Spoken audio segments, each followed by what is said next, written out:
Such results are the ones that really make the game of football stunning, shocking, loving, annoying, and disappointing, because in this game of football, very few people gave Morocco a chance. Morocco was given zero chance to go through, not until we reached a level at the 90th minute mark when Spain had really close to very many shots, but they only had one on target. And Morocco, a team that really had like 7, had 2 shots on target. And a start that has gone ahead to be underlooked, yet it was really not, yet it was really true, was that Morocco was one of the teams that had not yet been defeated in the group stages, and they had not conceded a goal from the opponent. The only goal they conceded against Canada was an own goal. It shows you the defensive organization they have at their team. But reality bites in back to Enrique, the coach of Spain, and I believe he deserves to be sacked to leave this job, because he left out able players who are experienced in such situations that would have come out and really helped him. Players like Sergio Ramos, even if you had no plan to go out and use him, you had to go on and take him. You can't tell me that Sergio Ramos was not needed in that team, because you shifted a central defensive midfielder in the names of Rodri, and you played him in central defense alongside either Torres of Villarreal and Laporte or Garcia. That meant you lacked a player to play onto the right side of the central defense. Sergio Ramos is a player who right now is still playing for a team which goes by names of PSG and is playing at top level football. You needed his mentality. The same mistake he made in the Euros. He never took Sergio Ramos and he was knocked out at the semi-finales. You remember that I think it was Italy that really knocked him out. So it shows you how bad this manager made decisions. You see, every time your decision you make really take you to where you expect you to be, then we who have been criticizing you are going to be wrong. Now, because he took those decisions of dropping players like Thiago Alcantara and not bring him to the World Cup, the likes of David De Gea, then he's really paying for it. Because a manager like Enrique knows how Alcantara is. In the game situation today, with Morocco having lots of overloads in their final third, you needed a player like Alcantara to unlock all that. Pedri, Gavi are good players, but they are not good at taking on players. They are not good at putting in clear passes. They are not good at destroying an enemy who has a lot of overloads compacted in his final third. I believe a player in the names of Thiago Alcantara is going to come out and really do the needful for this club, or would have done a lot for a team which goes by names of Spain. But he didn't got an evaluation into this team of Spain that really was built, so he taken that side to Spain. So I believe the manager of Morocco got it right. First and foremost, he knew he couldn't go toe-to-toe with Spain, so he decided to play a low block. He had players that could run a lot. They had some chances, but I believe as most of the African teams, Morocco has also been lacking what we call a cutting edge in the final third. They got close to 3, 4, 5 chances according to me, and only 2 went on target. But if at all they are really clinical and so much patient, they would have gone ahead to kill off Spain and score even goals, because they got close to 3 keeper to beats. But Spain has lots of things to go on and really mourn about. One, the manager doing his stuff that he did today. It was really annoying according to me, because I believe Salabia would have come on far much earlier, but he delayed to bring him on. That's why you saw that in the dying minutes of the second half of the extra time, he hit the post of the goal. You get? But after that, the game ended 0-0 in the 90th minute.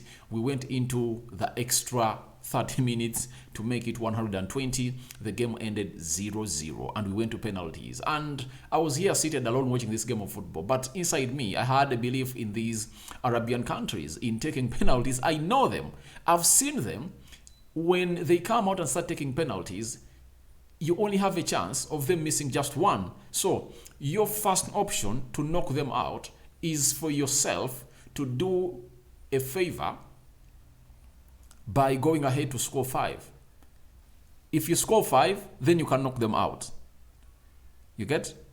That's why you saw Senegal was able to beat Egypt in the finale of the African Cup of Nations, because Senegal converted 5 and Egypt converted 4.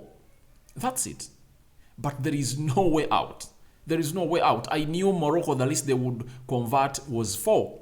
And you saw they've converted 3. They only missed 1. And they would have gone ahead to come out and really net the other one. And the first time when I saw Salabia miss, I said, all right, that's okay. If at all they score their next remaining penalties, it's going to be 4-4. Now, when Sola came in through and the goalkeeper saved the penalty, I got to know that they are gone, because Morocco was going to come and put in more 3 inside, and they had a chance of only 1 being saved, and obviously that 1 penalty went ahead to be saved. Those are the Arabian countries. I've seen them way back in the African Cup of Nations of 2000, 2002, 2004. I've seen Tunisia, Morocco, Egypt, Algeria, Libya. Arabs are so much good at converting penalties. That's it.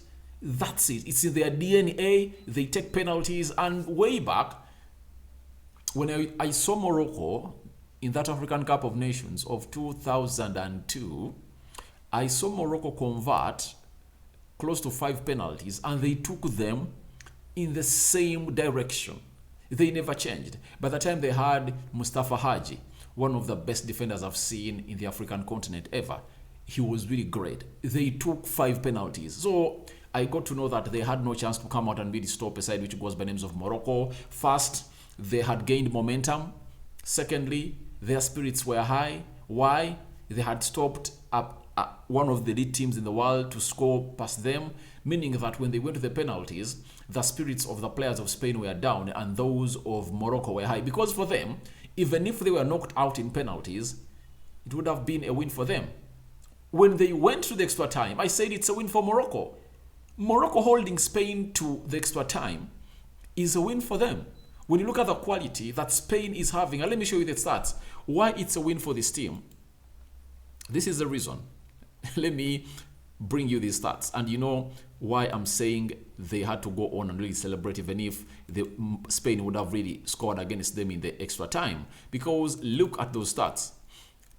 Morocco had 6 shots, Spain had 13, and out of the 6, 2 were on target, and Spain had the only 1 shot on target.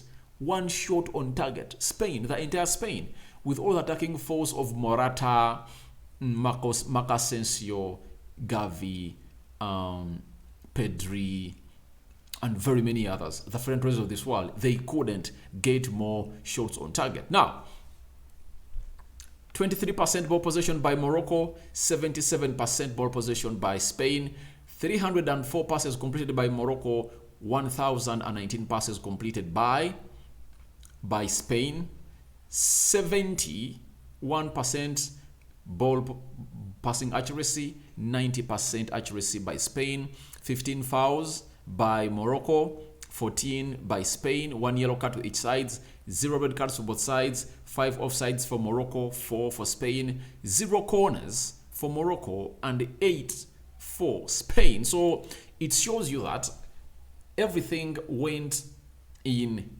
favor of Spain as far as playing the game of football is concerned. But when it came to penalties, Spain couldn't match it. And there is a stat I want to show you that Spain has gone ahead to Nantes and tie for a very, very, very long time. We've been told by Swawaka that Spain have now lost 4 World Cup penalty shootouts, more than any other nation.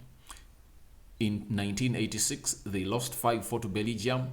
In 2002, they lost 3-2 to Ireland. In 2002, they lost 5-2 to South Korea. In 2018, they lost 4-3 to Russia. In 2022, they've lost 3-2 to Morocco. And obviously, that's what comes up with the game of football. And Spain have been knocked out. And Enrique, to me, deserves a sack because of leaving out experienced players to come out and guide this team. This team needed guidance. But if at all he sat down with the FA of Spain and they said that maybe let's build a team that is really going to go on and help us win the World Cup of 2026, it would have been a very good strategy for them. But otherwise, with Brazil having a captain who is 38 years of age, playing in its central defense, that is Thiago Silva, how come you tell me that Sergio Ramos couldn't play a part into the Spanish side? This guy scores corners. This guy gives the drive to the team. He would have come on through and really played like some 30 minutes of the extra time. He would have done something different. You get? So, I believe the manager really made some ridiculous decisions and he has to suffer all the consequences of this outcome. Thank you for watching it through. Spain out of the World Cup, knocked out by Morocco. Africa, viva, we have one team through to the quarterfinals. And I think it is one of the things that you want to see, because if at all they've gone ahead to put in an effort to stop Spain, meaning that the winner between Switzerland and Portugal, I think Morocco can do something on them because they are looking really great as far as defending is concerned. Rokani David is my name. I hand you over to the Lord protect you abundantly. Your reactions are welcome in the comment section below. Don't forget to subscribe and smash the like button.